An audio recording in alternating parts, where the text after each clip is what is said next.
മിൻ ദംബിക, തങ്ങൾ എന്തിനാണ് ഇങ്ങനെ കരയുന്നത്, തങ്ങൾ എന്തിനാണ് ഇങ്ങനെ സങ്കടപ്പെടുന്നത്?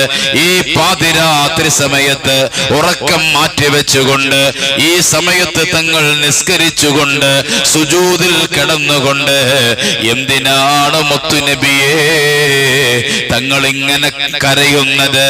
തങ്ങൾക്ക് അല്ലാഹു തആല പാപങ്ങളെ തൊട്ട് അല്ലാഹു സുരക്ഷിതത്വം തന്നില്ലയോ?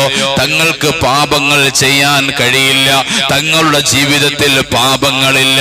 പിന്നെന്തിനാ നബിയെ തങ്ങൾ ഇങ്ങനെ കരയുന്നത്, റബ്ബിനോട് കരഞ്ഞുകൊണ്ട് ദുആ ചെയ്യുന്നത്? പൊന്നാര മുത്തുനബി തങ്ങൾ ആയിഷ ഉമ്മ റളിയല്ലാഹു അൻഹയോട് ചോദിക്കുകയാ, യാ ആയിഷ അഫലാ അകൂന അബ്ദൻ ശകൂറാ,